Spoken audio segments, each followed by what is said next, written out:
Breaking news mga kabayan. Fake island na itinayo ng Vietnam sa Spratlys Islands ay sobrang laki na. Pangalawang breaking news, Pilipinas, bibili ng additional 12 Atmos 155mm self-propelled howitzers sa bansang Israel.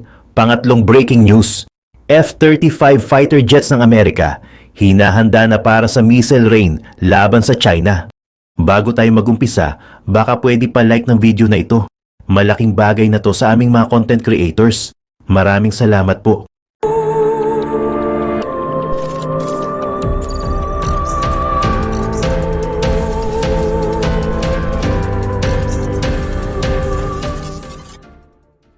Ang Armed Forces of the Philippines ay naiulat na kukuha ng karagdagang 12 Atmos 155mm self-propelled howitzers mula sa Israel. Ito ay bilang karagdagan sa 12 units na naka-in-service sa Southeast Asian nation. Kung matutuloy, ang Atmos ay magiging karagdagan sa 24 units na kabuuang bilang ng military arsenal ng Pilipinas. Ayon sa mga ulat sa social media platform na X, kinumpirma ang inaasahan na pagbili ng AFP sa mga karagdagang Atmos 155mm self-propelled howitzers unit na gawa ng Soltam Systems, isang subsidiary ng Elbit Systems. Sinasabi din na ang ipangbibili dito ay ang defense budget ng bansa para sa taong ito. Kung matutuloy ang pagbili, magiging bahagi ito ng ongoing modernization program ng AFP na kasalukuyang humaharap sa ilang budget adjustments. Nagsimulang matanggap ng AFP ang unang batch ng Atmos noong 2021 matapos pirmahan ang kontrata ng pagbili 1 taon bago ito. Ang Pilipinas ay dati nang may agreement sa Israel tungkol sa pag-acquire sa pagitan ng 12 at 15 Atmos 155mm self-propelled howitzers unit sa ilalim ng Horizon 2 Military Modernization Program na nagkakahalaga ng $47 million. May bigat na 23,000 kg ang nasabing Atmos howitzer at ito ay may kakayahang mag-strike sa mga targets na may range na 41 kilometers gamit ang extended range full-bore base bleed projectiles. Ang Israeli-made self-propelled howitzer system ay maaaring i-operate ng isang crew na binubuo ng 4 hanggang 6 na personnel, kabilang ang 2 loader. Para sa Philippine Army, ang Atmos ay nakamount sa mga MAN trucks na pinili dahil sa availability at compatibility ng mga ito. Samantala, sa iba pang mga balita, sinubukan ng 59th Test and Evaluation Squadron ng US Air Force ang Rapid Aircraft Regeneration and Employment Procedures sa F-35 Lightning II sa Nellis Air Force Base sa Nevada. Sa panahon ng testing, ni-refuel ng maintenance crews ang F-35 at kinargahan ito ng mga munitions habang umaandar ito. Isang proseso na kilala bilang Hot Integrated Combat Turn. Pinoint out ng service na mahalaga ang rapid turnaround na ito para sa battlefield survivability. Ang nasabing test ay kinabibilangan ng mga refueling sa F-35A at pagkakabit dito ng 4 na AIM-120 Advanced Medium-Range Air-to-Air Missiles. Habang ang makina nito ay patuloy na umaandar, ang mga similar procedures ay in-employ sa mga legacy military aircraft. Ngunit ang pag-implement ng mga ito sa F-35 ay nangangailangan ng extensive planning, risk assessment at strong focus sa safety. Traditionally, pinapatay ng mga piloto ang mga makina ng eroplano sa panahon ng maintenance. Isang proseso na tumatagal ng humigit kumulang 3 oras na nagiging sanhi ng pagiging vulnerable nito sa lupa. Sa pamamagitan ng Integrated Combat Turn o ICT, maaaring bawasan ng Air Force ang turnaround time ng more than half nito at maaari din nitong ma-improve ang operational efficiency. Ang event na ito ay nagtipon ng multiple units kung saan ang ICT test ay nagle-leverage ng mga expertise mula sa active duty, sa guard at sa reserve components. Sa iba pang mga balita, ang island reclamation activities ng Vietnam sa South China Sea ay napabilang sa mga headlines noong 2024 kung saan meron itong mga record area ng mga land creations at several airstrips na nakaplano para sa pagbuo ng mga bagong isla. Ayon sa Washington-based Asia Maritime Transparency Initiative, Sa pagitan daw ng Nobyembre ng 2023 at Hunyo 2024, lumikha ang Hanoi ng 692 acres ng mga new land sa 10 out of 27 na mga features na inuokupahan nito sa Spratly Archipelago. Inulat din ng AMTI na maaaring may 3 hanggang 4 na runway ang planong itayo sa iba't ibang features. Ayon sa think tank, 3 taon mula nang magsimula ito, patuloy na ginugulat ng Vietnam ang mga observers sa patuloy na paglawak ng saklaw ng kanilang dredging at landfill sa Spratly Islands. Ayon kay Carlyle Thayer, isang Vietnam analyst na mula sa University of New South Wales sa Australia. Ang programang island building ng Hanoi ay nagmula daw sa isang Communist Party resolution noong 2007. Ito daw ay nakaukol sa maritime strategy para sa year 2020.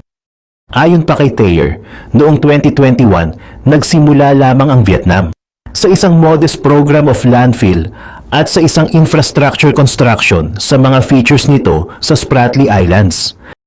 Sa mga panahong iyon, natapos na ng China ang pagtatayo ng kanilang Big Three artificial islands sa South China Sea, Fiery Cross, Mischief at Subi Reefs, at nilagyan ito ng mga runway at military facilities. Ang island building program ay pangunahing nakafocus sa tinatawag na Integrated Marine Economy, pahayag ng analyst sa Radio Free Asia, kung saan binanggit din na mayroon lamang mga modest defenses tulad ng mga pillbox, trenches at mga gun emplacements sa mga newly developed features. Pumunta naman tayo sa balita tungkol sa Canada at Ukraine. Ang Canada ay nagbigay ng isang malaking dagok sa Russia. Ginawa nila ito sa pamamagitan ng paggamit ng isang taktika na ginamit din ng Russia upang talunin ang Ukraine mula nang simulan ni Putin ang kanyang special military operation, ang muling pagbuhay ng mga Cold War era weapons. Ang mga sandatang ito ay magiging isang malaking tulong para sa Ukraine's Air Force at posibleng mag-alok ng utility sa lupa. Ibig sabihin, makakakuha ang Ukraine ng isang versatile means of devastating Russian tanks and artillery. Lalo pang lumala ang sitwasyon para kay Putin. Hindi lang nagpapadala ang Canada ng ilang bilang ng mga makapangyarihang sandata na ito sa Ukraine. Nagpapadala sila ng staggering 80,000 at ang bawat isa ay may potensyal na magwasak ng mga tanks, enemy artillery, and even penetrate deep into the heart of Russian ammunition storage facilities. Huwag magkamali, ito ay isang kakilakilabot na balita para kay Putin. Kaya ano ang mga sandatang mula sa Cold War era na ipinadala ng Canada sa Ukraine? Saan nagmula ang mga ito at paano magagamit ng Ukraine ang mga ito upang hindi lamang palakasin ang kanilang aerial might, kundi pati na rin ang kanilang ground forces and even its drones? Sasagutin natin ang lahat ng mga tanong na iyon sa video na ito, simula sa balita ng pag-deliver. Noong unang bahagi ng September 2024, lumahok si Canada's Defense Minister Bill Blair sa isang meeting ng military minds sa Ramstein Air Base sa Germany. Ang meeting na ito ay isa sa 8 naganap sa base mula nang magsimula ang digmaan sa Ukraine, at ang bawat isa ay nagtipon ng Ukraine's Western partners to discuss strategy and defense issues. Doon ginawa ni Blair ang kanyang anunsyo. Nangako ang Canada na magpapadala ng 80,840 na CRV-7 rocket motors, kasama ang 1,300 na warheads para sa mga rocket na iyon sa Ukraine. Ang pagde-deliver ay darating sa Poland sa pagtatapos ng 2024 at sa simula ng 2025 bago ipadala sa Ukraine para magamit ng kanilang militar laban sa Russia. Isang mapagbigay na regalo, tiyak, ngunit isa na maaaring nagpataas ang kilay sa mga nakakakilala sa sandatang ito. Ang CRV-7 ay isang powerful rocket system at ginamit ng Canadian Air Force sa kanilang mga CF-18 fighter jets sa loob ng ilang dekada. Gayunpaman, ang sandatang ito ay kalaunang inalis sa serbisyo. At ang Canada ay nagplano noon na gumastos ng milyon-milyong dolyar upang i-dismantle ang mga rocket at posibleng gamitin ang kanilang mga bahagi sa ibang mga sandata. Ang malupit na kampanya ni Putin sa Ukraine ay nagpatigil sa planong iyon At napagtanto ng Canada na maaaring makahanap ang Ukraine ng role para sa libu-libong CRV-7 na nasa kanilang mga stockpiles. Sa halip na gumastos ng pera upang ganap na i-dismantle ang mga armas na ito, bakit hindi ipadala ang mga ito sa Ukraine kung saan maaari silang maayos o madismantle para sa mga bahaging magagamit ng Ukraine sa ibang weapon systems? Ang ideya ay unang ibinato ng pinuno ng Conservative Party ng Canada, si Pierre-Marcel Poilievre. Tiniyak niya na ang paggastos ng milyon-milyong dolyar ng Canada upang i-dismantle ang mga rocket ay isang basura kapag maaari silang makahanap ng paggamit sa ibang lugar. Sa panahon ng isang debate sa House of Commons ng Canada, nangatwiran siya na panahon na upang i-update ang Free Trade Agreement between Canada and Ukraine upang buksan ang pinto para sa pagpapadala ng higit sa 80,000 CRV-7. Sa halip na magbayad ng milyon-milyong dolyar ang mga taga-Canada upang i-dismantle ang mga sandatang ito, sinabi niya, ang mga sandata ay maaring ibigay sa Ukraine na maaaring gamitin sa pagtatanggol ng kanilang soberanya. Mukhang sumang-ayon ang nagaharing Liberal Party ng Canada. Kasunod ng mga komento ni Poilievre, nagpadala ang Canada ng ilang bilang ng mga rocket engine na ito sa Ukraine bago ginawa ni Blair ang kanyang buong anunsyo. Noong June 2024, kinumpirma nila na nagpadala sila ng 2,000 sa kalaban ni Putin, marahil bilang bahagi ng isang test run upang makita kung talagang magagamit ng Ukraine ang isang napakatandang rocket. Malinaw na kaya nila dahil ang anunsyo ng isa pang 80,000 plus ay ginawa ilang buwan lang pagkatapos nito. Ang mga rocket ay ang latest sa isang consistent stream of military aid na ipinadala ng Canada sa Ukraine. At ang total committed by the Great White North ay humigit kumulang $3.3 billion sa oras na kinumpirma nila ang paglilipat. Ngunit ano ang malaking deal na maaari mong isipin sa puntong ito? Ang mga ito ay mga rocket na nasa process of being decommissioned. Anong posibleng paggamit ang maaari nilang pakinabangan sa Ukraine? Isang magandang tanong. Especially as it seems, on the surface at least, na ang Canada ay naghahanap lang upang mapupuksa ang isang expensive problem sa pamamagitan ng pagpapadala ng 80,000 CRV-7 sa Ukraine. Ngunit ang katotohanan ay ibang-iba. Ang mga rocket na ito ay maaaring luma, ngunit extremely useful in the war of attrition na ipinilit ni Putin sa Ukraine. Paano? Magsisimula tayo sa kung ano ang ginagawa ng mga rocket mismo. Maikli para sa Canadian Rocket Vehicle 7, ang CRV-7 ay ipinakilala noong 1970 upang magsilbing pag-upgrade sa 2.75-inch air-to-ground rockets na ginagamit ng US sa panahong iyon. Ginawa ng Bristol Aerospace sa Manitoba, ang CRV-7 ay isang 2.75-inch rocket system din, bagaman gumawa ito ng massive upgrades sa kung ano ang magagamit sa panahong iyon. Ang power ay isa sa mga pag-upgrade na iyon. Dinisenyo ng Bristol ang rocket upang kaya nitong tumagos sa mga karaniwang Warsaw Pact aircraft hangars na malawakang ginagamit ng Soviet Union sa panahong iyon. Kung mukhang unimportant, tandaan na ang Russia ay lubos na umaasa sa Soviet-era weaponry and storage facilities throughout the Ukraine War. Ang pagkakaroon ng isang sandata na maaaring tumagos sa mga hangars na ginagamit pa rin ng Russia ay isang malaking tulong para sa Ukraine. Hanggang sa ngayon, ang CRV-7 ay isa sa most powerful air-to-ground rockets na available. Kahit na pinlano ng Canada na i-dismantle ang 80,000 sa mga ito before changing tack and sending them to Ukraine, maraming iba pang mga bansa ang may active version pa rin ng mga armas na ito sa kanilang mga arsenal. Ang rocket ay ibinebenta sa 13 pang mga bansa at ang sistema ay binubuo ng mga rocket motors kung saan makakatanggap ang Ukraine ng 80,000 kasama ang mga launcher at warheads. Cheap, along with being powerful, ang CRV-7 ay extremely reliable din na nakakamit ng isang matagumpay na rate ng paglulunsad na 99% ayon sa Magellan Aerospace Corporation. Kaya saan nagmula ang rocket?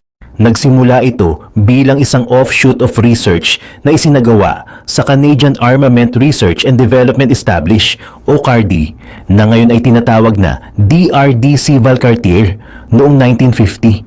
Sa una, sinasaliksik ng CARDI kung paano lumikha ng mga powerful rockets that used solid fuels bilang bahagi ng isang general research project focused on the development of anti-ballistic missiles. Nagsimulang makipagtulungan ng CARDI sa Bristol at ang dalawang organisasyon ay kalaunang gumawa ng Black Brant sounding rocket noong 1960. The rocket served its purpose for about a decade. Naglatag din ito ng pundasyon para sa kung ano ang magiging CRV-7. Noong 1970s, naisip ng CARDI at Bristol na baguhin ang disenyo ng Black Brant sa pamamagitan ng paggamit ng parehong engine and solid fuel upang lumikha ng isang 2.7-inch variant na maaaring ma-mount sa Canadian CF-104. Noong 1973, ang rocket na iyon ay handa na para sa produksyon na tumitimbang ng 14.5 pounds kapag walang laman at tumataas sa 24.5 pounds kapag nilagyan ng warhead. Ang bagong CRV-7 ay may burn time na 2.2 seconds lang at ito ay isang paghahayag sa mga unguided air-to-surface missiles noong 1970s. Bakit? Kailangan lang nating ihambing ito sa mga Mark 40 Mighty Mouse rockets na ginagamit ng US sa panahong iyon. Ang CRV-7 ay gumamit ng higher fuel energy na nagbibigay sa rocket ng greater power at nagkaroon ng redesigned fuselage na nagbigay sa rocket ng mas flatter trajectory once launched. Ang impact ay isang major plus point din. Ang CRV-7 ay nakapag-hit twice kaysa sa Mighty Mouse nang maabot nito ang target nito. At ang increase ng power na iyon ay nagbigay sa kanya ng kakayahang tumagos sa mga hangars mula sa Soviet era na nabanggit natin kanina.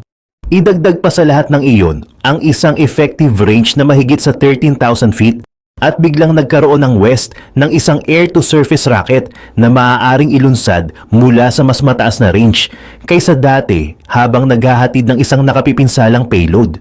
Mayroon lamang isang problema, ang C-14 engine na ginawa para sa rocket.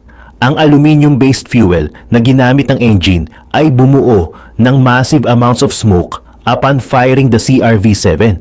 Okay lang iyon para sa mga fighter jets na idinisenyo para sa rocket. Sa una, gayunpaman, nilimitahan rin nito ang usability ng CRV-7. Hindi magagamit ng mga helicopter at slow-moving aircraft ang rocket dahil makukot up sila sa usok na nabuo nito na naglilimita sa visibility at ginagawa silang mga sitting ducks para sa aerial defenses following a CRV-7 launch. Nilutas ng Bristol at CARDI ang problemang ito sa pamamagitan ng paggawa ng isang bagong engine, ang C-15, na hindi gumagamit ng aluminium at nagtatampok ng isang tail-mounted igniter na ini-eject ng CRV-7 upon being fired. Mas kaunti na ang usok, ngunit ang igniter na iyon ay may habit of hitting the aircraft na naglunsad ng rocket, na nag-lead sa pag-unlad ng head and permanent igniter na hindi na ini-eject. Ang karagdagang mga pagbabago ay nag-lead sa pag-unlad ng mga engines ng C-17 at C-18, making the CRV-7 suitable for helicopter use. Iyon ay halos hindi nagbubuga ng usok. Pagkatapos ay may mga warheads. Ang CRV-7 ay maaaring equipped with one of 5 powerful warheads, each serving a unique purpose. Ang WTU-5001 ay tumitimbang ng 10 pounds at karaniwang ginagamit bilang isang training substitute. Gayunpaman, nagtataglay ito ng isang 8-pound flat-ended soft steel rod na nakapaloob sa isang nylon fairing na ginagawa itong kapaki-pakinabang bilang isang penetrating weapon kapag nakaharap sa armor. Susunod ay ang general purpose flechette. Ang bawat isa sa mga warheads na ito ay naglalaman ng 80 tungsten flechettes na mahalagang mga dart na idinisenyo upang magwasak ng mga tao na tumitimbang ng 18 grams bawat isa. Bukod sa pagiging effective in the anti-personnel sense, ang mga flechettes na ito ay maaaring mag-penetrate sa rolled homogeneous armor na ginagamit ng maraming military vehicles sa lalim na 1.5 inches. Ang bawat flechette ay lumilipad ng paisa-isa sa halip na magtumbling, na tinitiyak ang mas greater accuracy when used against vehicles or infantry units. Sa harap ng incendiary, ang CRV-7 ay maaaring i-load ng RA-79 Mod A1 High Explosive Incendiary Semi-Armor Piercing Warhead. Ang warhead na ito ay inilaan para sa paggamit laban sa mga barko na posibleng gawin itong very helpful against the remnant of Russia's Black Sea Fleet at gumagamit ng kinetic energy na nabuo ng CRV-7 upang tumagos sa mga hull ng barko. Ang isang delay fuse na nakapak sa warhead ay nagiging sanhi ng pag-aapoy nito pagkatapos na tumagos, na pinapataas ang pinsalang sanhi nito sa mga barko